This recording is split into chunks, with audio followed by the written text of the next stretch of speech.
Startup Podcast PH is co-produced by Sprout Solutions, Aperon, Tuala, Simf, Secuna, Red Circle Global, Maroon Studios, and Aim High. Check out our partners in the description. Welcome sa Startup Podcast PH, inspiring more Filipino entrepreneurs and innovators. Live tayo ngayon dito sa The Bloom Coffee and Startup Space in Davao City to interview supported startups of Upgrade InnoLab Inc. We have plant-based innovation, agri-tech startup, and social enterprise building a community towards food security and sustainability, integrating circular economy and organic production of fertilizers for growers. And we have the founder, Renz Adlawan. Hello, Renz. Kamusta? Hello, everyone. So we're so glad to be part of the podcast interview here, together with our Startup PH, Podcast PH. Yes, so si Plant-Based Innovation ay naging incubatee or nasuportahan ni Upgrade since what year nga ba, sir? We were one of the incubatee. 2024. Yeah. So last year. Last year lang, mga towards early part. Okay. Tapos na yung incubation program. And si Plant-Based Innovation ay in the agri industry and especially for food security and sustainability. And we have then dito si Sir. Sige, sir, can you introduce to yung mic, sir? Hi, good afternoon, sir. I'm Hasbi Canseco, a program director of one of the network of Plantbox. Okay. We also focus on community organizing, community involvement, especially the women sector, on how to address these pressing problems in our society, especially on food security. Sige, I want to dive deeper dyan sa food security. But for now, sir, kasi last time you had a webinar, actually, an event na shinare din, promote din ng Startup Podcast. It's about hydroponics and urban farming, organic. And I think medyo trend yan ngayon. Although hindi pa ganun ka-trend, pero I think nung pandemic, nag-start din yung mga ibang plantito dyan, yung mga ibang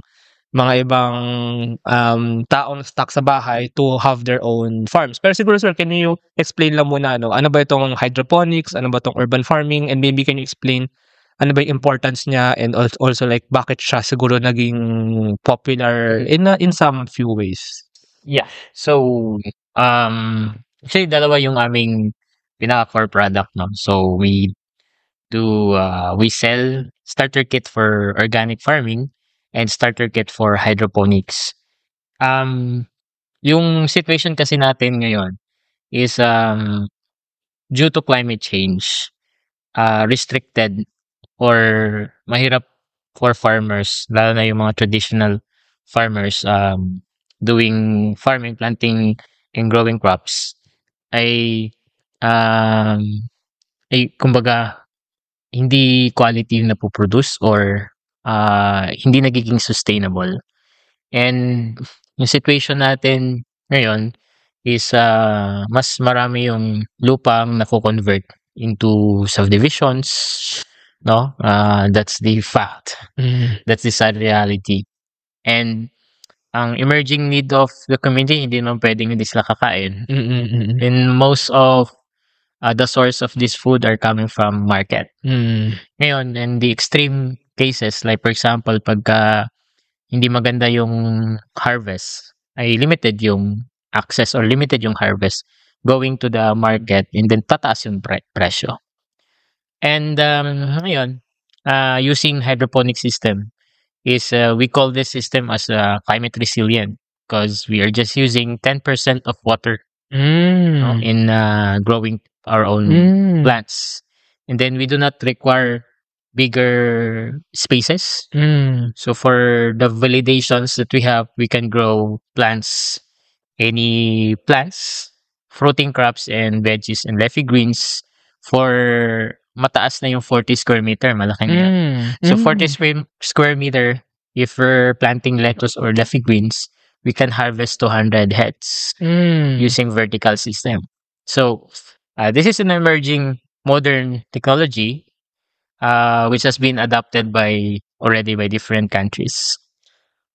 So, in terms of climate resilience and space saving, I think hydroponics is a way to go for urban setting. Actually, thank you for sharing that. I've interviewed actually some medyo similar na mga startups. Somehow lang naman. But parang this is the first time that I realized na kumbaga adaptation din pala siya sa evolution ng mundo ngayon, no, na imbes na ba horizontal or parang yung space nga is medyo adapting na to vertical. So siguro part din yan kasi parami ang mga tao and limited lang naman ang surface area ng Earth, no, ng lupa ng pa yung ating lupa, yung density naging mas dense, mas compact sa mga cities lalo na so.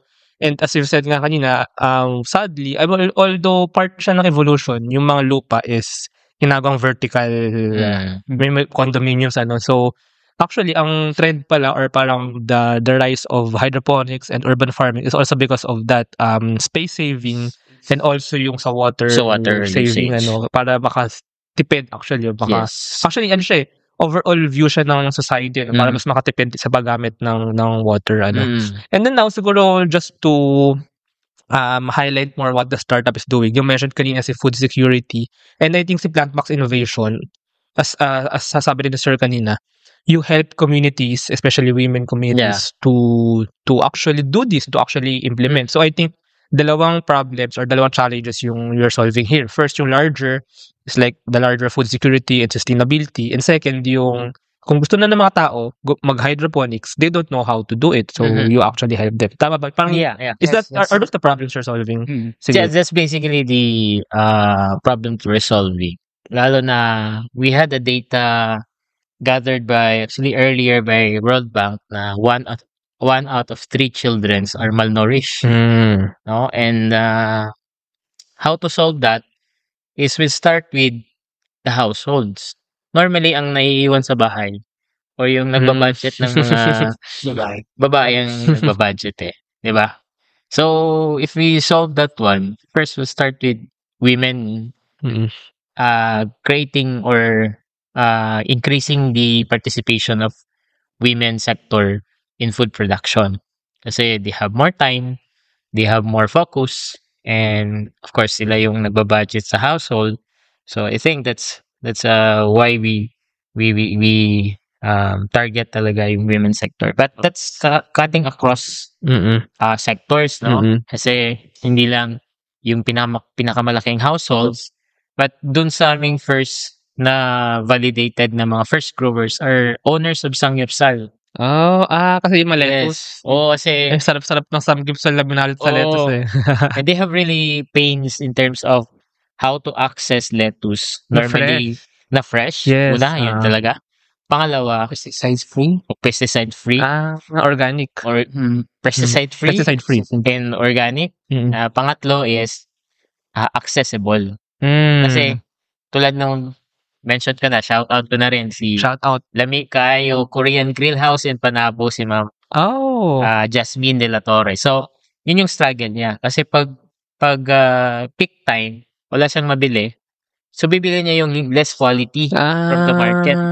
So, papaano kung may makakain na VIP? Or may negative feedback on the salad. So, hindi na babalik yung customer niya or clients niya because of that bad experience. Actually, ang takeaway dito, kasi umuuso rin, or somehow, yung technology ng farm to table. Pero that's thinking na yung farm ay nasa malayo, nasa medyo rural area, and yung table ay nasa city. What if, dinala mo yung farm actually sa city? Actually, parang ganun nangyayari. Actually, meron nakikita kami na ganung concept na ginagawa na. Yun din iniisip namin na, pero kung cafe, tapos, in the same time, meron kang parang garden doon.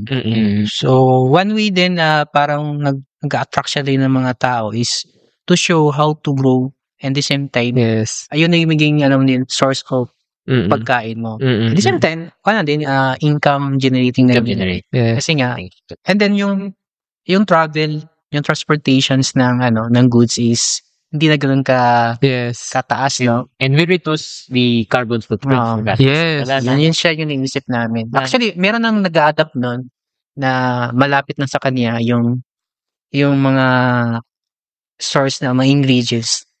Pig lang ka doon, tapos yun na. Yun. Yes, actually, bakit nga ba naging ganun ang mundo, no? Na may parang yung mga farms, they magtatanim, mag-harvest, dadalhin pa sa kung saan sa market, then pwedeng umabot pa sa supermarket, tsaka bibilihin ng mga restaurants or ng mga food providers. When in fact, ang haba ng supply chain nun ng logistics doon, ano? When in fact, pwede naman palang nasa Saka ang haba ng carbon footprint nun. Carbon Dahil footprint. sa middleman, transportation, Costly yun. yeah, and that has also costs. yeah, so pwede nga naman na nasa urban na mismo. Katabi Yes. na. So, fresh, saves on time din, on transportation, and yun nga, iwas sa carbon footprints, no? Ay, iwas kumbaga sa carbon emissions. Carbon. So, yeah, so this is actually something good that's gonna happen right now, ano? And siguro add ko lang din yung kanina, parang ang focus nyo actually is yung mga nasa household kasi parang you're turning households into farmers, right? Yeah. And parang kaya rin may focus sa women's sector. Well, I think hindi lang naman women's sector yung laging housewife, no? Kasi may mga house husband na ngayon. Yeah, So, yeah. basically, kung sino yung mga Totoo. nasa bahay. Kung sino yung nasa bahay. Kung hindi yun sila nagpo-provide. Family. Actually, isa din sa program namin, we want the family itself na involved dun sa ganitong activity. And then we also teach values. Kasi nga, once ng family ay nagsama-sama, magandang values ang may turo sa bata. Farming together. Stay together. Tsaka Yan siya. parang, kunwari, parents, so mother, father, then yung child, kunwari siguro, let's say si mother tatrabaho or si father tatrabaho, may iwan si housewife or si house husband. And then yung child, makikita niya na yun yung ginagawa ng magulang niya sa bahay. mapapasa. So, yes. Hindi, tapos nadadivert yung kanilang yung energy nila at yung time nila doon sa Yes. mga gadgets na hindi nagbibigay sa kanila ng mga Yes. na mga tamang values talaga. Then para ma-appreciate nila kung gaano pala kahirap gumawa ng pagkain. Yes. Kasi ganyan hindi na-appreciate ng mga kabataan. Pag nakakita ng farmer, wow, alit ng tingin. Sa ibang bansa hindi gano'n. Hirap. So, Pag-mar. iwas gadgets. Iwas bisyo actually. Bisyo. Iwas bisyo. Yung addiction Tapos- natin sa gadgets. Kasi nagkaroon ng parang, well, dati, parang sports, di ba? Sports daw to iwas bisyo, iwas gadgets. So, parang maglaro sa labas. Ngayon, I mean, with pandemic, ganyan, stay sa bahay. Anong gagawin mo nga naman? Magtanim ka na lang sa bahay. Yeah. And tsaka, actually, that's very correct. I think it also raises the value of, tawag dito, yung parang, hindi mo agad-agad nakakuha yung success. Kasi planting is a long, Kaya nga sa amin, ang tawag doon yung gratitude, yung parang parang lahat tayo ngayon nag-expect na mabilisang Fast, reward. Ayun. Pero when in fact, it actually it's a takes process. patience and It grit takes a process. to be successful. So it also turns that Gusto ko ng values. bata, yung process na yun, mabibuild sa kanya ng klase na mindset at culture na dapat ay i-appreciate natin maliit na bagay. Yes. Na hindi pala masaya o hindi pala madali yung pinagdaanan. Yung Yes. proseso mismo. At saka para mas pahalagahan natin ang pagkain. Yun. Diba? Hindi tayo nagsasayang ng pagkain. Oo. Hindi tayo masasabihan ng... Hindi nagtatapon. Yes. Actually, ang system ng hydroponics, actually, hindi naman talaga siya nagsusolve ng lahat ng problem. Pero kaya niya kaya tumagos sa mga problema nating may society. Kaya yun ang mas nakita namin. Actually, hydroponics also address yung yung sinasabi kanina ni Sir na yung land conversion. Yes. And then lumiliit na yung space for kung dito na mapansin mo, art. pagde-develop na condominium, subdivisions, mayroong mga areas din sa outskirt ng city ay na siya, nagko-convert na yung Yes. into subdivision na supposed to be ay nagpo-produce ng pagkain. Pero, Pero yun nga, sa Pilipinas, hindi natutugunan yung pangailangan ng agricultural sector para panatilihin, i-ensure na meron talagang pagkain sa hapagkainan. Kaya hindi ganun eh. Hindi Yes. iba na kasing ekonomiya ng Pilipinas sa pinupuntahan. Yes. So, yun. Isa din sa gusto natin i-address. Yes. I don't know, pero we cannot solve this problem na alone. True hydroponics lang. Pero gandahan na muna. Yes, actually ang dami palang na-solve kumbaga nito, no, na siguro mga nakalimutan nating problema na actually dapat nating tugunan ngayon, no. Pinakamahalaga ang pagkain. Now siguro can we know ano nga ba exactly yung ginagawa niyong steps para magawa ito? So as Plantbox Innovation, ano ba yung parang ginagawa niyo talaga as a startup in building community, in educating, in implementing? Yeah. So first we have a starter kit. So for those, meron kaming setup na B2B and B2C. So for B2B, normally these are mga institutions, mga partners namin na wanted to start with hydroponics. They have the motivation but they don't have the experiences, they don't have the technical knowledge. So we partner with them. So we sign an agreement. Itong B2C, meron kaming program in order to promote and to reach more communities. Actually, yun ang hinahandle ni Sir Hasbe ngayon. As part of the team task is that we have this Plug Inspire program. So what we do is we give monthly training for free sa mga community gustong matuto, and we invite also yung mga members ng community namin na successful na in their farming. So we have mga growers partners namin from Davao City, we have Surigao, Leyte, Negros. Nationwide actually. Parang nationwide. Right Inabot na niyang nationwide. Pero yan nga, ang principles namin is we'll start with very solid foundation with this successful growers and then expand. So through Plug Inspire, it's a platform wherein we educate, we partner, we create events. Actually, we also in this kind of initiative, we also involve barangay halls, barangay office, barangay community, no. Especially one of the barangay here in Davao, Daliao, is one of our partner. Maganda yung kanilang response sa amin. And then, actually, nagsimula din sila gawa ng greenhouse. Ang kagandahan sa programa namin kasi nga, not only we give free trainings, but also tuloy-tuloy yung consultations. Walang iwanan. No, yun ang kagandahan sa amin kasi hindi ka na maiiwanan kasi nga yung magiging experience mo ay magiging kaalaman din namin na ma-share sa iba. Kasi iba-iba naman ang experience ng bawat tao, bawat nag-i-engage sa hydroponics. So sariling pamaraan nila na pwede makatulong din sa iba. Kaya then kung may mga katanungan din, nagre-response agad kami kasi nga ayaw namin iwanan. Kasi usually meron kayong mga kilala ng mga nag-o-offer na ganito mga training, after that wala na. Purely talaga sila. Binta lang. So after sales training, kumbaga, tsaka relationship talaga. Kasi we want to build a community and a network. Community. So kung iwanan mo, wala akong mabibiling. Yes. So saan tutulong? So kumbaga ang mahalaga rin dito talaga is yung long-term relationship. Kasi hindi mo ma-address yung problema. Hindi rin namin kaya. Tsaka yung ang hydroponics naman, matagal din naman siyang gawin, di ba? Ay matagal siyang, kunwari, when you already install it, when you already start planting, I mean, long-term siya. Long-term. Kung long-term talaga siya, once na you continue na. Pero actually, ang isa din sa nandito is yung consciousness ma-raise natin. No?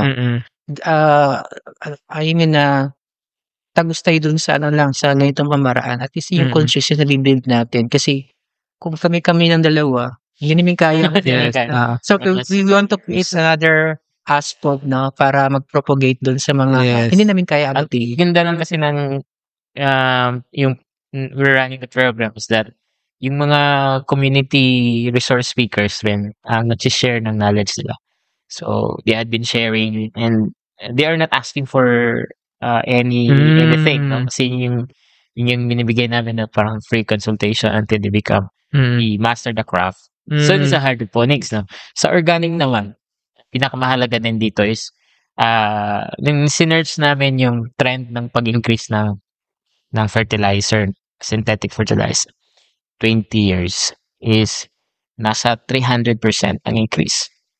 So, isa yung mga barriers ng community lalo sa mga nagfa-farm using soil. So, doon naman sa organic, ay ginagamit namin technology is si green barrel technology. So, basically, we repurpose. We use mga leaves, mga dahon ng mangga. Then we ferment it. We teach community how they will be creating their own fertilizer using starter kit din siya. Pero di pa nalalaunch namin. Kasi nga, mas inuna pa namin yung hydroponics muna kasi meron na. Pero yung na-present na namin to sa one of our partners sa Agriculture Training Institute. Actually, that's super nice. Pero siguro just to get a picture lang. Kasi ako rin mismo hindi ako ganun ka-familiar sa hydroponics. So, siguro yung starter kit, ano bang itsura niya? And then maybe, paano nga ba siya i-install or i-deploy sa bahay or sa restaurant or wherever, sa office, wherever, sa building. And ano magiging itsura niya pag... So, depende dun sa assessment namin. Una, with the area, na yung kalaki yung area niya. Pangalawa din yung capital. Kasi may mga system na medyo mahal, like yung NFT system. Because we do not have a local producer ng system. We buy it outside. But we can locally produce that, but it takes time. So normally, for starter, we use yung Kratky method of planting. Yung mga plastic bottles, converting it into barrels. Yung mga bote ng Coke na nakakahating ganyan. Tapos bubutasan yung, kung nakahiga, kung ganda, for example, bubutasan to dito. Kailangan mas malaki yung barrel niya. Okay. Para marami maitanim. Then i-insulate siya. So, yung inclusions ng starter kit, we have nutrient solutions. Dati, bumibili kami. Pero ngayon, kami na yung gumagawa ng mix. So, available na lahat. Kami na nagmamanufacture locally. Para, pag nagtanong yun yung problem kasi last time. Kasi, minsan, di rin available yung mga supplier namin. So, what we did, we studied for 1 year. So, ngayon, meron na kami sariling nutrient solution. We call that Plantbox Urban Garden Nutrient Solution or PLUG. So, we've been using this for the growers. Ayan, so yung may nutrient solution for hydroponics. Meron coco pit. So, yung mga waste ng coco pit o yung mga coco husk, nire-recycle namin. Nagawa namin substrate or alternative from soil. So, seeds, then foliar, then yung pH down, pH up. Normal yung the usual na ginagamit. Pero may additional technology kami ngayon na binuo, yung Natural CO2 Booster.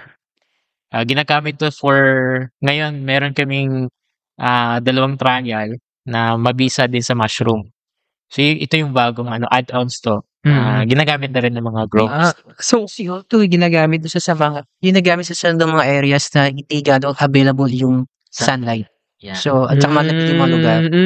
Kasi kailangan din ng init na init so araw. Kaya you said na parang depende nga, you assess pa sa lugar sa kung ano yung bagay na soil, bagay na add-ons for their hydroponics. Kung gusto nila mag-soil, so ayaw nila mag-hydroponics, may available na starter kit for them. So, when they install it, like, gaano kalaking space sa bahay? Gaano kalaking space yung ma-occupy ng hydroponics ko or ng urban farm ko? Like, can you just to have a picture para sa mga nakikinig lang nito? So, halimbawa, if you have a 2x2 o 2 meters or 2 meters by 4 meters, for example, na space. Kasi, normally, yung mga condominiums, ngayon makaliit yung mga beranda.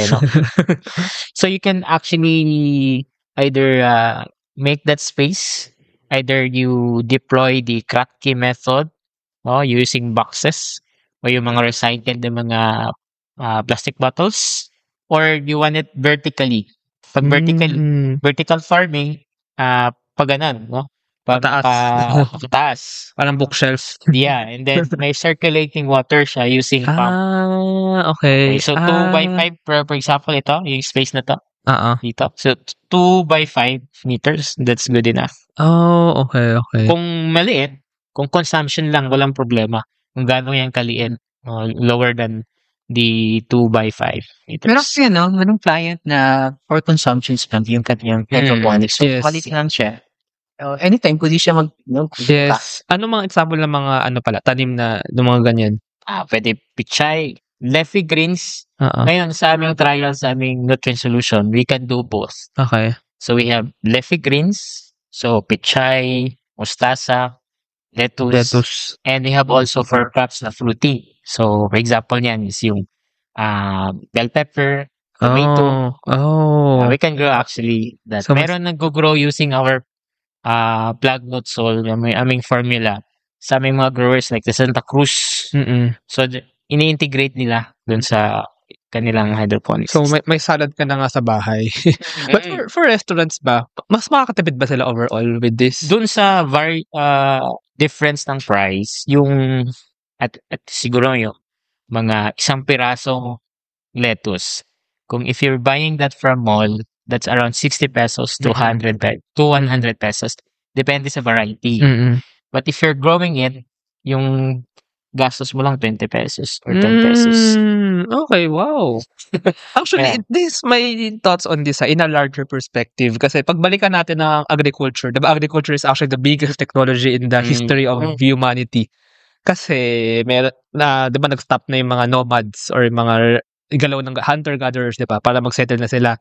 And kaya sila nag-farm actually when I'm thinking of it kasi it's actually economies of scale, diba? Parang it's the way na ma-harness mo yung water and when they have manpower naman then makakatanim ba sa land. Pero ngayon, so and then now sa modern world, ganito na tayo.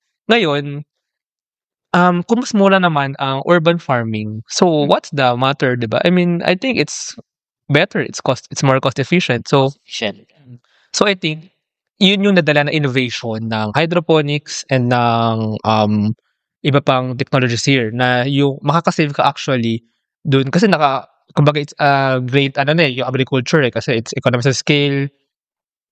But sa mundo ngayon, yung issues ng supply chain, transportation, dun ka actually makakatipid So, yun actually yung nasa-solve dito ng technology, ng bagong agri-technology na ito.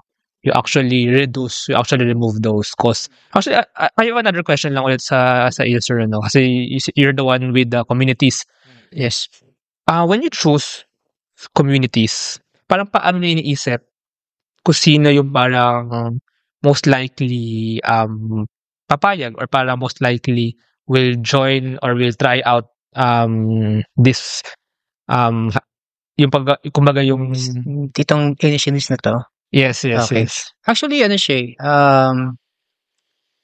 based on our personal experience sa community, ay hindi na talaga lahat ay open. No? Hindi talaga lahat na okay sa ganitong idea.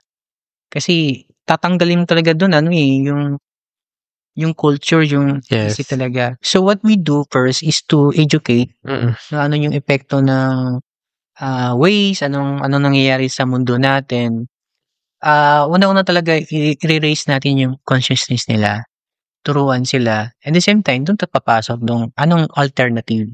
Kasi once we, dediretso tayo doon na ito hydroponics i-offer namin para solve. Hindi ganun hindi siya madali. Even din kahit naman sa mga even din sa mga farmers, hindi sila open din sa technology ng hydroponics. Actually, pumunta kami sa isang community sa Compostela, which is also the agricultural area. Ayaw niya ng hydroponics. Doon siya sa traditional na pamamaraan. Kasi nakasanayan na nila. Nakasanayan nila. Kaya nga, mas kung sa community building kami, target namin yung mga kabataan. Gen Z. Ang mas madaling mag-adapt yung matagal nang naninirahan sa urban areas. Knows how it is, the feel of not having or not accessing the food. Actually, yung sinasabi din namin na okay, makakain ka sa isang araw. Actually, accessible naman talaga ang pagkain ngayon. Kaya hindi healthy. Yes, hindi. Kaya healthy. Kasi isa na sinadres na yung proper nutrition. Kasi nga, pag hindi proper yung nutrition kukuha ng bata, underdeveloped, especially the brain, kulang yung protein na nag-consume niya kasi nga puro, lang kinakain ba? Puro processed foods. Which is also damaging sa utak ng bata. Kaya ang education natin, pabagsak na Compare mo dun sa mga batang 90s, no? Iba yung Kasi nakakapito kasi yung pagkain sa utak yung develop ng mga bata. Nutrition. Yung nutrition. Yung sabi, nabubusog naman kami sa worth of 50 pesos, sir. Busog kayo pero hindi healthy. Yes. More rice. More rice. Fried. Puro mantika ng mga pagkain. So, back to sa questions, no? Not all ay mag-receptive sila, pero mayroong ilan na open sila at yung focus namin. Kasi huwag tayong magdidwell doon sa mga ayaw. Kasi mabubus ng oras natin tsaka lakas natin. Mostly, yung madaling mag-adapt is like yun nga, yung living in the urban area and then may konting savings that could spend doon sa first trial niya. Oo, yun yung isa. And by the way, magkano nga pala ba yung starter kit? Or starter kit namin is 1,500.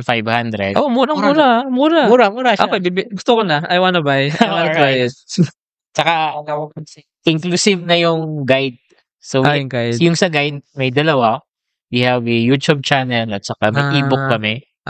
So, once you buy, you get the ebook as guide. And then, if you have more questions, meron kaming ginagawang consultative, may group chats, pero mas madali sa mga karamihan. Then, they can just contact us for more, Okay, ang mura. I mean, ako personally, I didn't know na 1,000 lang pala siya. 1,500 lang. I think I and yung mga tulad ko is yung mga possible market nga nito. Yung mga, when you said the people who are actually interested. Kasi ako personally, 30s na ako, no? Ngayon tumatanda na ako, na-realize ko na ang pagkain ko mula bata ay mali. Kasi simula bata, kanin-based tayo. Which is actually carbs and energy na hindi naman ganun ka nutritious. Well, ngayon may mga black rice na, red rice na, pero ngayon 30s na ako, ngayon ko na-realize yung kahalagahan ng nutrition and ng freshness. And actually, kaya ako nag-iikot sa Pilipinas now kasi taga Manila ako as in pinanganak ako Manila, city talaga, Quezon City. Gusto kong tumira sa lugar na actually madali ang access sa fresh na gulay. So nagpunta akong mga Baguio, Iloilo, Cebu, here at Davao. Then ngayon, na-realize ko na hindi ko pala kailangan, kumbaga lumalayo akong city para mapalapit sa fresh veggies. When in fact, through hydroponics, pwede pala na ang fresh veggies mismo ang lumapit sa akin. So hindi ko na kailangan, although okay pa rin for me kasi lalabas like to live outside the city, pero for many other people out there na kung yung trabaho mo ay nasa city talaga, but you want access to fresh food, fresh veggies, you can actually have it. So, ito pala ang solution para sa mga tulad kong Gen Z. Joke, hindi na ako Gen Z. But, ayun. But I think a lot of Gen Z people out there nga ay may ganung rin. Totoo yan. Yung access to food. Kasi normally, pag bumili ka sa palengke, pinakamagandang time to buy is yung umaga. Yes. Siyempre yung morning na yan, pag nagtatrabaho ka, gagamitin po yan to travel, to go to your workplace. Paglabas mo, 7 p.m. to 9 p.m. na, sarado na rin yung palengke. Yes. So, this is a way to be self-sufficient. Yes. Gusto ko nga may fresh lettuce ako. So, ang breakfast ko, sandwich, tapos may fresh lettuce. Grabe, sarap nun, diba? Tsaka kamatis. Well, yung karne na nga alam, urban, livestock. Yung bago namin ngayon, we are integrating aquaponics. So, you can pwede ka mag-alaga na tilapia. Oh, wow. Doon sa bucket. So, we are, yung next namin na innovation is creating a filter, organic filter. Wow. Kasama sa starter kit. Okay. So, kompleto na. Na kailangan lumabas. Oh, okay. I'm convinced. And actually, I really want to promote this, So, sana nga makatulong ang Startup Podcast PH through its other efforts din, not just in the podcast, but also in the website, in the promotions na mas mapaalam pa natin to. Kasi I think, this is a matter of mapaalam sa mga tao. Kasi, parang for me, cost-wise and like the benefits, sulit na sulit. Doon sa 10 pesos saka 100 pesos. Oo naman. Sayang yung technology is also available. Why don't we maximize it and use it for our own benefits? Yes. Then we can also share it from our Yes. Sa meron kaming mga estudyante outside ngayon tinutulungan. Sa Iberia, Kosovo, we're shocked kasi hindi accessible yung knowledge ng hydroponics. At masyadong expensive to set up one for their country. So, nagulat kami kasi dito, ang daming innovations. Na ano nga sila, parang namangha, and at the same time, we're amazed na, alam, bakit kaya nyo? Third world country tayo. First world country sila, di ba? European countries. Pero they were not able, di accessible sa public yung information ng hydrophone. Although I think Eastern Europe yan, no? So, medyo hindi rin sila, Kosovo. medyo hindi rin sila ganun Developing medyo hindi sila ganun pa ka-develop na. Pero yeah, I get the point. I get the point na ano. Although I think ang advantage natin, actually Philippines has a lot of advantage, to be fair, dahil westernized tayo somehow, ang laki ng ano natin sa knowledge, information, yes, actually. Actually, flooded ng information. No, if you can actually access on the internet. The problem is paano ba gawin? How to start implementation? Pa rin may community. Yes, may community. Kasi halimbawa, we had a survey on that. No, we had our incubation program with CDO Bytes. We interviewed 20 women na bumibili ng starter kit sa Shopee. Na hindi bumibili sa amin. So, we found out na after they bought the starter kit, after nun, is that it takes months for them to succeed. So, masyadong mataas yung time discouragement rate. So, 60% of them buying from Shopee na walang positive outcome sa kanilang pagtatakbo. That shows na ang daming interesado pero mataas ang discouragement kasi walang community and continuous guide. Yes, that's true. Kaya nagbubukan din community para yung experiences nila share naman. Yeah. Yes. And then last free training namin, yung mga naging speaker are the ones who started with us before. So sila na yung speaker. Kami kumukuha kami ng basic na topic. Pero yung mangyayari kasi parang magiging community resource center. Galing. Pay it forward and for them. Yeah, pay it forward. Actually, meron plano nun na actually nakabuo na si Sir sa kanilang farm doon. Kung meron mga gustong matutong actual talaga, meron sa pupuntahan na parang school side na doon sila matututo. At least, di ba, usually sa atin, 2 C's to believe. Yes. Meron sila makikita actual talaga. Yun ang ginagawa ni Sir Renz ngayon. Nursery para meron mga bisita na mga lugar. Nursery na yun. It's good for hydroponics and organic farm. But primarily, yung nursery system natin is organic. Organic base. Yun yung mga parang tuturuan sila. Parang kung merong education tour, ay yun. Educational tour nila. For those who were able to come to Davao. Tsaka sa Davao, Tsaka siya, inspiration parang motivation pala actually. Inspiration. Is payroll processing taking too much of your time? Introducing Sprout Payroll Starter. For as low as 5,000 pesos per month, you get a team of experts to help you with your payroll and HR needs. We'll help compute and process payroll, handle all your government compliance requirements, and automate timekeeping. Leave the payroll to us so you can focus on growing your business. Enjoy peace of mind with Sprout Payroll Starter.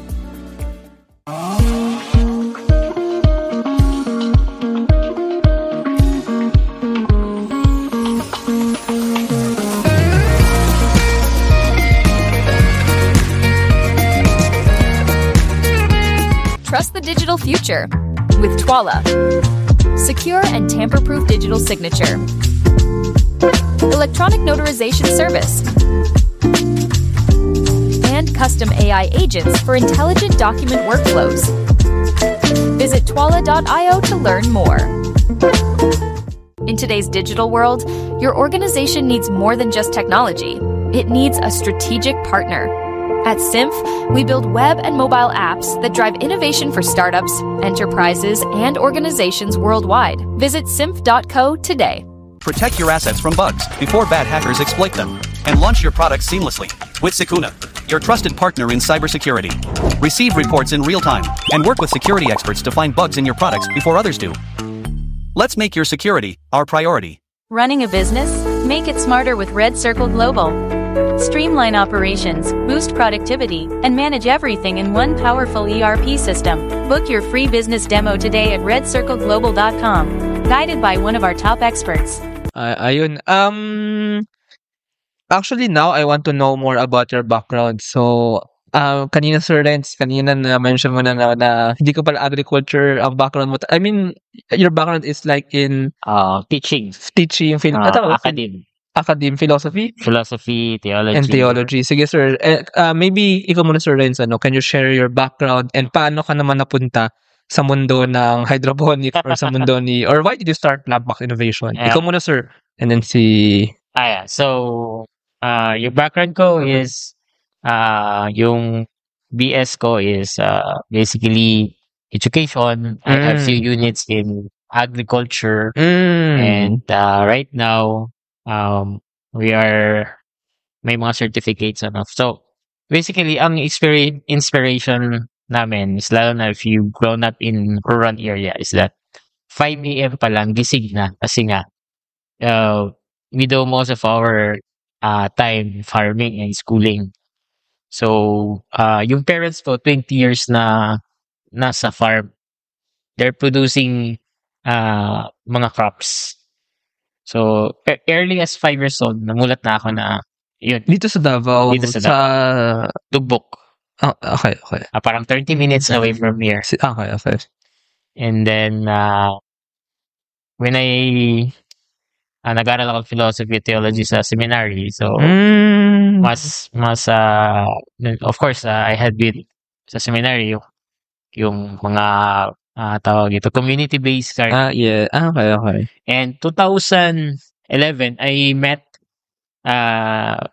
Engineer Testa, yung unang batch ng hydroponics that from UP Los Baños. That time in Tondo, hydroponics,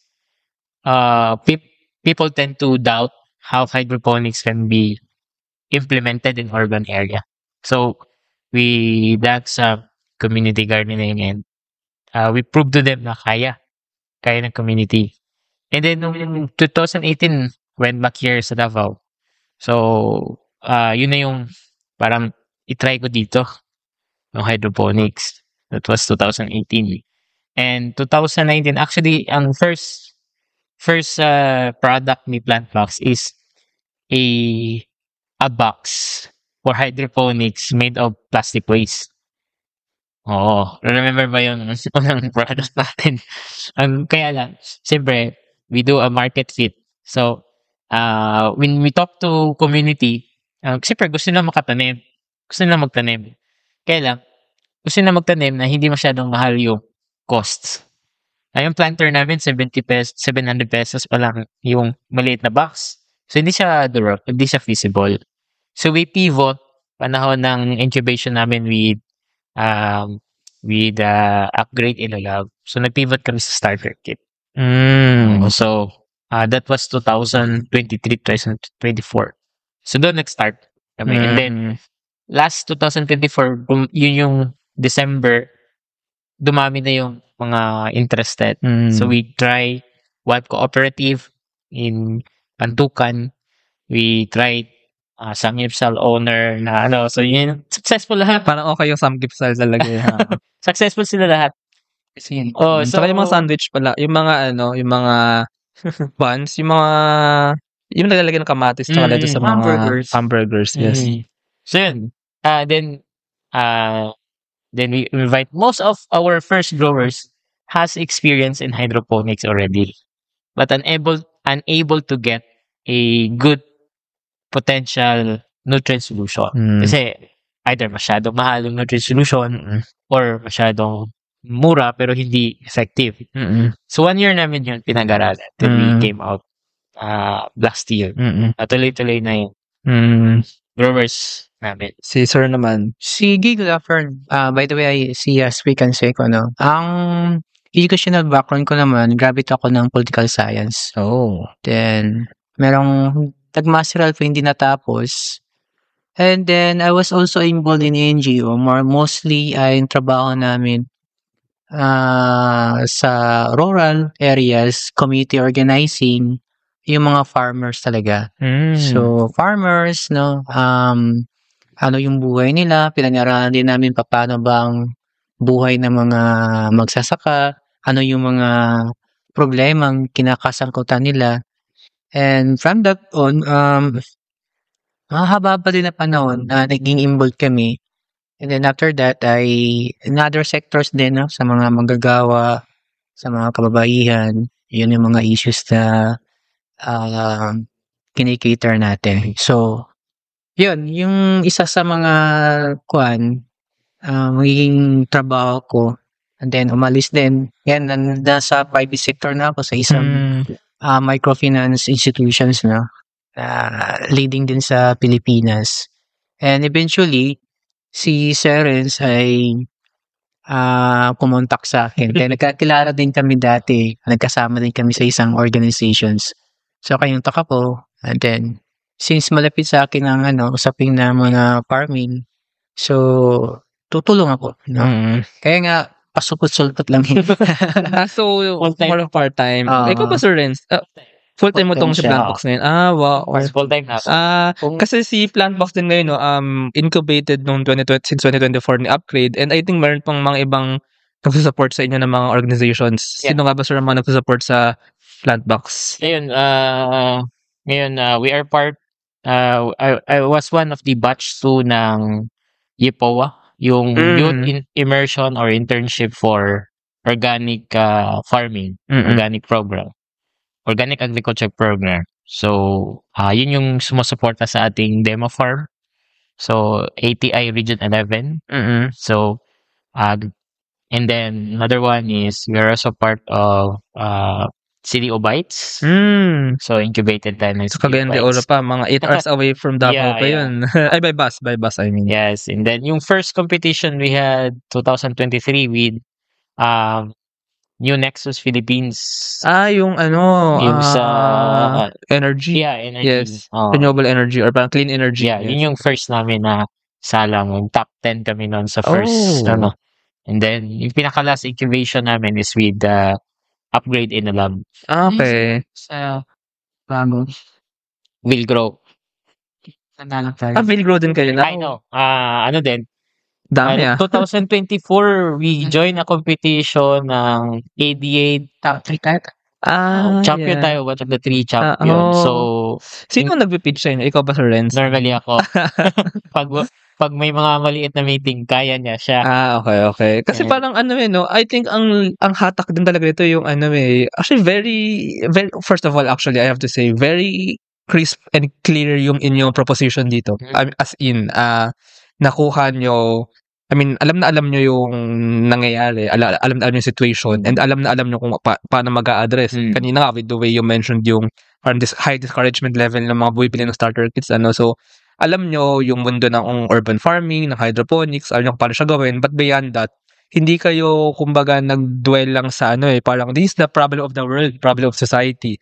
Nandun kayo sa problem mismo ng mga tao, na gusto nila, but they actually cannot follow through. Yeah. Yung pag-practice nito. And then, ako, practitioner talaga. So, specialist. So, ngayon, hindi ko na kumuha ng pagkain. Specialist sa hydroponics and then...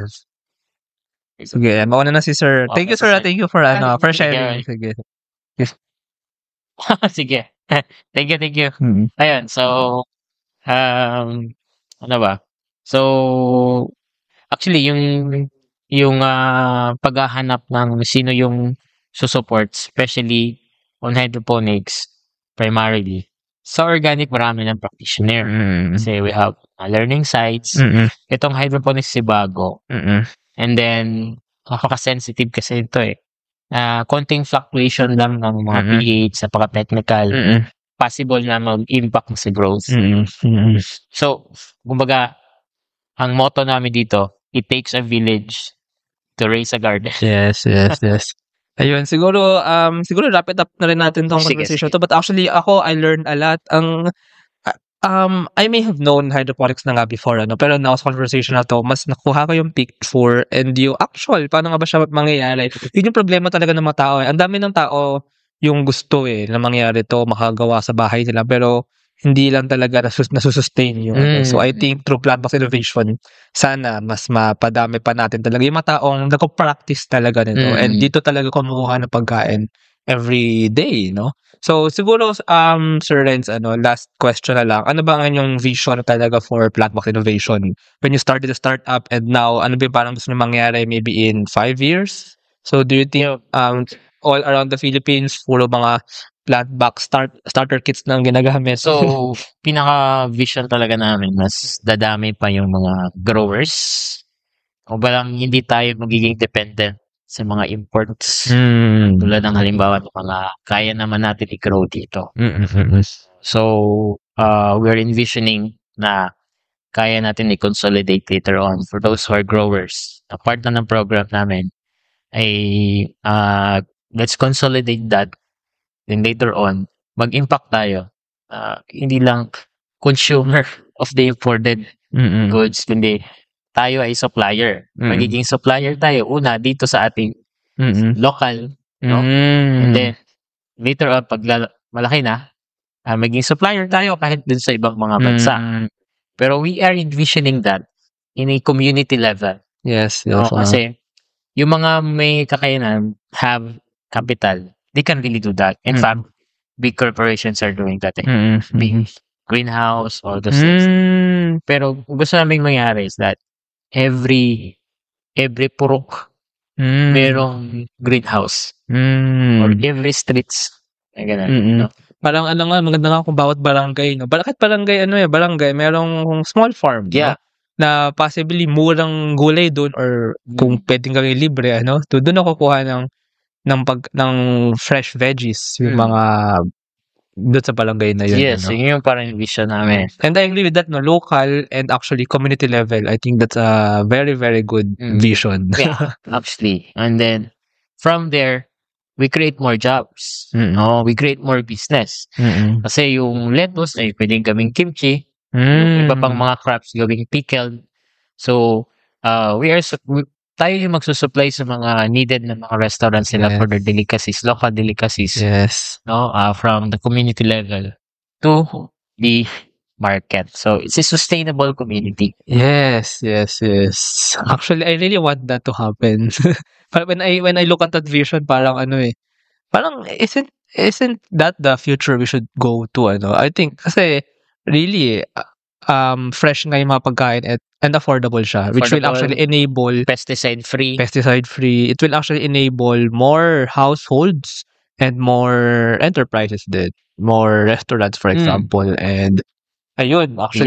Thank you so much, Thank you so much, Sir Renz, for sharing about plant-based innovation sure. and all of this experiences, knowledge, and kumbaga, you actually shared what you're really doing in plant-based innovation.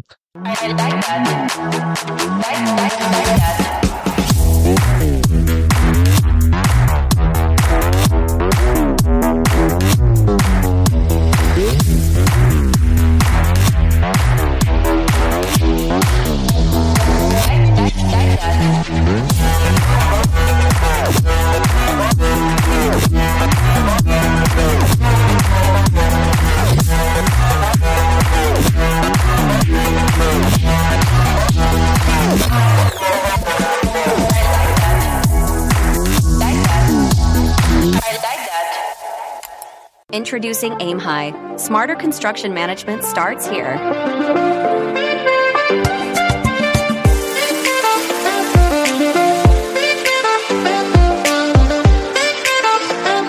Monitor costs and progress with real-time insights. Plan ahead and adapt with streamlined scheduling tools. Make data-driven decisions to avoid costly delays. Increase efficiency and profit with Aim High.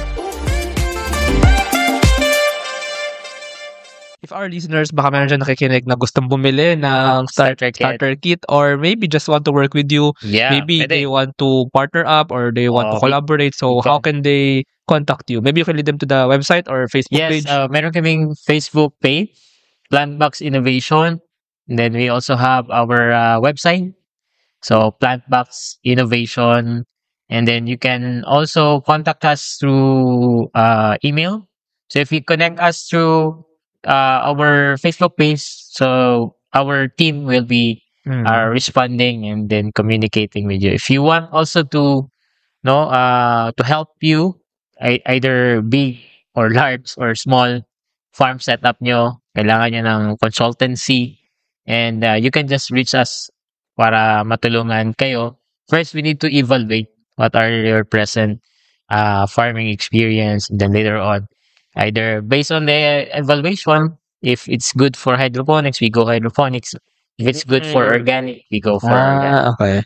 Naisipan niyo palang magkaroon ng parang TikTok or parang mga yung mga Gen Z short forms na mga Actually, para mas papatok ang part of the social media innovation. Hindi pa namin na-start yung TikTok. Okay. Pero soon. Ayun. Thank you so much. Yes. Thank you so much. Thank you, sir. And salamat sa mga nakinig. Thank you. Thank you very much to our 60 patrons. This episode is super powered by AskLex PH Academy, our official e-learning partner with certifications on Lean Six Sigma, product management, data science, and more. Pixel by ePlayment. Turn content into opportunities and funds into real community with Pixel by ePlayment. Sign up now at pixel.eplayment.co. School of Profits, Filipino-led community for aspiring freelancers, VAs, agency builders, and online earners. Built to help you start, grow, and earn online together. Founders Launchpad, our ecosystem partner. Early stage accelerator providing venture capital funding, operational support, and mentorship. Hire BC Solutions, provider of the most configurable cloud-based payroll system in the Philippines. Agile Data Solutions, the Philippines' fastest growing market insights tech company with data gathering platform Hustle PH. Smile Checks, streamline hiring and onboarding with automated background checks. Cloud CFO, cloud accounting service provider for businesses ready to grow. Cloverly Tech, all-in-one digital platform for property developers. Paddy Beaties, accessible and personalized diabetes self-management application. HKB Digital Services, tech-based business tools including payroll, ticketing, and loyalty rewards. Hyperstocks, digital banking enabler for rural and thrift banks. One CFO, CFO services, bookkeeping and tax and payroll processing for startups and small businesses. Unawa, driving digital transformation with secure, legally enforceable electronic signatures and robust AML compliance. School Tech, all-in-one AI integrated school and learning management system. Better Support, a Manila-based BPO company. They have a referral program for people who can bring in new clients. You might know a Western-based business that needs better support. Britanna, enterprise-grade ERP solution that fits a small and medium business budget. Wonder Brand, data science-driven brand strategy and design for emerging markets. East Point Business Outsourcing Services, one-stop shop for streamlined business solutions for MSMEs such as business registration, bookkeeping, and more. Doon, Philippines' first fully insured peer-to-peer car-sharing marketplace. Divico Technologies Incorporated, IT solutions specializing in software development, blockchain smart contracts, digital wallets, and cybersecurity. Looking for buy and sell online with Sigurado sellers. NutriCoach, personalized nutrition and weight loss programs for you. This episode is powered by Lablog, Sugbodok, JIA Engineering Solutions, Algacon Aquafeeds 1ALJ, Grey Wolf Technologies Philippines, Pareto Consulting, Jure.ph, Big Giant Games, Pahatid PH, Wistless PH, Tech Tribe, Yay, Uplift Code Camp, Board Prep, Dohey Philippines, Edfolio, Hive Rooms, Kazam, CodeSham, Sirius MD. Support the podcast through the links in the description.